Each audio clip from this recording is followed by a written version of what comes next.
Hello students, मैं Sita Soni, assistant professor department of zoology, government PG college Sujangarh. BSc third year के topic DNA के ऊपर हमारा डिस्कशन चल रहा है। आज हम पढ़ेंगे फॉर्म्स ऑफ डीएनए। तो डीएनए के जो है वो कई फॉर्म्स होते हैं, जिसमें पहला फॉर्म है आपके बी डीएनए या राइट हैंडेड हेलिकल डीएनए। यह साधारण और सर्वमान्य डीएनए होता है। इसकी संरचना वाटसन और क्रिक के द्वारा प्रतिपादित की गई थी। हेलिक्स की लंबाई जो है इसकी 34 एंगस्ट्रम होती है एवं इसमें 10 जोड़ी मोनोन्यूक्लियोटाइड इकाइयाँ उपस्थित होती है। हेलिक्स का प्रत्येक क्षारक युग्म 3.4 एंगस्ट्रम ऊंचा उठता जाता है तथा प्रत्येक क्षारक युग्म का जो झुकाव है वो 6.3 होता है। डीएनए अणु का व्यास जो है वो 20 एंगस्ट्रम होता है।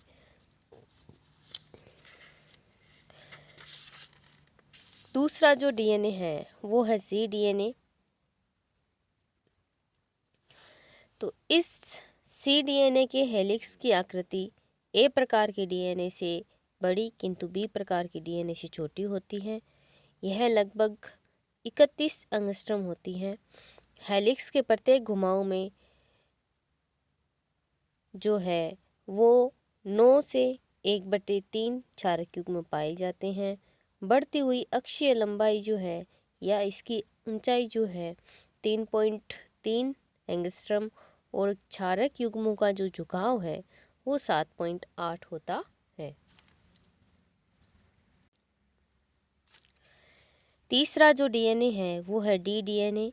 डी डीएनए में जो एक हेलिक्स में जो एक घुमाव में जो इसके अंदर 8 क्षारक युग्म पाए जाते हैं। क्षारक युग्म की अक्षीय ऊंचाई 3.03 एंगस्ट्रम होकर झुकाव जो है 16.7 होता है। ए डीएनए यह भी राइट हैंडेड घुमाव वाला डीएनए होता है।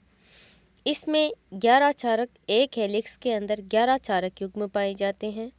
हेलिक्स की लंबाई भी कम होकर इसकी 28.10 एंगस्ट्रम होती है और क्षारक युग्म का हेलिक्स के अक्ष के से झुकाव जो है वो 20.2 और प्रत्येक युग्म की अक्षीय ऊंचाई जो है वो 2.5 एंगस्ट्रम होती है। जेड डीएनए या लेफ्ट हैंडेड डीएनए। रिच जो है और इसके सहयोगियों ने जेड डीएनए की जो है वो खोज की थी और इसके बारे में बताया था। यह डीएनए जो है वो बाईं ओर कुंडलन वाला डबल हेलिक्स कुंडलित डीएनए होता है। फास्फेट के अणु टेढ़े मेढ़े रीढ़ के समान प्रति समानांतर संगठित होते हैं। इसमें बारंबारता की इकाइयाँ एक के स्थान पर 2 न्यूक्लियोटाइड के रूप में बताई है। एक पूर्ण हेलिक्स में 12 नाइट्रोजन क्षारक यानी 6 डाई न्यूक्लियोटाइड इकाइयाँ उपस्थित होती है। पूर्ण हेलिक्स से अभिप्राय है कि 360 डिग्री के घुमाव से है।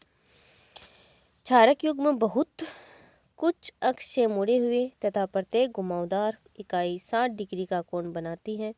एक पूर्ण हेलिक्स की आकृति 45 एंगस्ट्रम तथा जेड डीएनए का व्यास लगभग 18 एंगस्ट्रम होता है। Palindromic DNA. पैलिंड्रोम का जो वैसे आशय ये होता है कि जो उल्टा और सीधा पढ़ने पर एक समान होता है। यूकैरियोट के कुछ प्राणियों में डीएनए का यह प्रकार पाया जाता है। इसके अंतर्गत डीएनए के दोनों धागों में नाइट्रोजन क्षारक एक ही समान विन्यासित होते हैं, किंतु एक धागे में जो क्रम क्षारकों का दाईं ओर से होता है दूसरे में वही क्रम बाईं ओर से भी होता है। जैसे नाइट्रोजन क्षारकों को यदि हम देखें तो CGGTA और दूसरे साइड से यदि देखें तो CCGGTA। इस प्रकार से जो डीएनए होता है वो पैलिंड्रोमिक डीएनए कहलाता है। रिपीटिटिव डीएनए या सैटेलाइट डीएनए। डीएनए अणु के अध्ययन से डीएनए अणु के अध्ययन से के समय ये देखा गया है कि नाइट्रोजन क्षारकों का क्रम अनेक स्थानों पर वही रहता है। डीएनए के धागों में अनेक स्थान ऐसे होते हैं जिसमें नाइट्रोजन क्षारक और उनका क्रम एक ही होता है। इस प्रकार का डीएनए रिपीटेटिव डीएनए कहलाता है। Structural variations in DNA, DNA में संरचनात्मक भिन्नताएं। संरचनात्मक रूप से यदि हम देखें तो 3 प्रकार के डीएनए पाए जाते हैं: double stranded DNA, single stranded DNA और सर्कुलर डीएनए। सामान्य प्रकार का डीएनए जिसका मॉडल वाटसन और क्रिक ने दिया था, ये डबल स्ट्रैंडेड डीएनए होता है।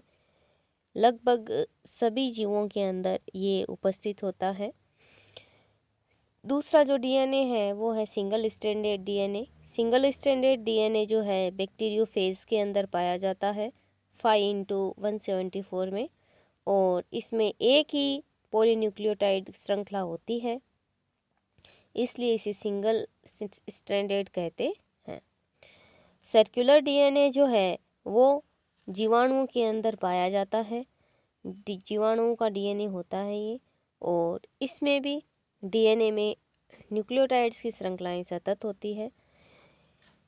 माइटोकॉन्ड्रियल डीएनए भी सर्कुलर डीएनए होता है। गुणसूत्रों के अतिरिक्त पाया जाने वाला डीएनए जो है वो नॉन जेनेटिक डीएनए कहलाता है या नॉन क्रोमोसोमल डीएनए कहलाता है।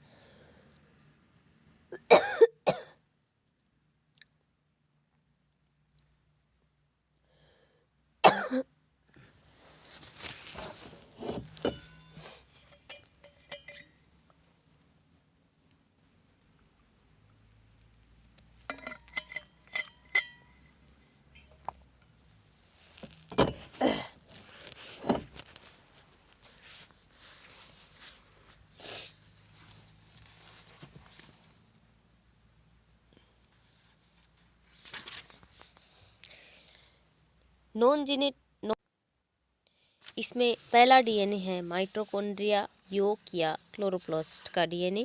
तो कुछ वैज्ञानिक जैसे स्विफ्ट, नास, मूरे, पिको, टेलर, इन्होंने पादप और प्राणियों में विश्वसनीयता पूर्वक प्लास्टिड यानी लवक और माइटोकॉन्ड्रिया में डीएनए की उपस्थिति बताई। सी अर्चिन और उभयचारी जो प्राणी हैं इनमें भी डीएनए माइटोकॉन्ड्रिया से संबंध रखता है। इसे स्पष्ट रूप से प्रदर्शित किया गया है। योग में भी माइटोकॉन्ड्रिया के समान ही डीएनए विश्लेषित किए जा चुके हैं। सेंट्रियोलर डीएनए, रेंडाल और डिस्प्रे नामक जो वैज्ञानिक हैं इन्होंने प्रोटोजोआ प्राणी पैरामीशियम के अध्ययन के परिणाम स्वरूप ये ज्ञात किया कि सेंट्रियोल में भी डीएनए पाया जाता है। न्यूक्लियोलर डीएनए, इजावा, एल्फ्रे और मिर्स्की, इन्होंने बताया कि केंद्रिकाओं में भी डीएनए उपस्थित होता है। इन्होंने एम्फीबियंस के अंडे और oocyte के प्रत्येक केंद्रक में पाए जाने वाले सैकड़ों केंद्रिकाओं में डीएनए की उपस्थिति बताई है। आरएनए या राइबोन्यूक्लिक अम्ल, तो आरएनए दूसरे प्रकार का न्यूक्लिक अम्ल है। प्लांट वायरस में यह आनुवंशिक नियंत्रण का कार्य करता है। अन्य सभी कोशिकाओं में यह प्रोटीन संश्लेषण का कार्य करता है। आरएनए मुख्य रूप से कोशिका द्रव्य और केंद्रक के न्यूक्लियोलस में मिलता है। कोशिका द्रव्य में अंतःप्रद्रवी जालिका की झिल्ली की बाह्य सतह पर लगे या कोशिका द्रव्य में बिखरे हुए सूक्ष्म कण सदृश कोशिकाओं का आरएनए का एक प्रमुख घटक है। आरएनए माइटोकॉन्ड्रिया और हरित लवक में भी पाया जाता है। आरएनए मुख्य रूप से सिंगल स्ट्रैंडेड होता है। आरएनए भी 2 प्रकार का होता है, genetic RNA and non genetic RNA. Genetic RNA जो है वो प्लांट वायरसेस में पाया जाता है। अधिकांश पादप वायरस जो हैं इनमें डीएनए अनुपस्थित होता है, इसलिए यहाँ आनुवंशिक पदार्थ आरएनए ही होता है। जब यह आरएनए द्विसूत्री होता है तो इनमें सामान्यतः क्षार युग्मन उसी प्रकार का होता है जैसा कि डीएनए के अंदर होता है, अर्थात यूरेसिल एडेनिन के साथ व साइटोसिन ग्वानिन के साथ युग्मन करता है। नॉन जेनेटिक आरएनए अधिकांश जीवों में आनुवंशिक पदार्थ के रूप में जिनमें आनुवंशिक पदार्थ के रूप में डीएनए पाया जाता है, उनमें बहुत बड़ी संख्या में जो आरएनए है वो प्रोटीन संश्लेषण का कार्य करता है।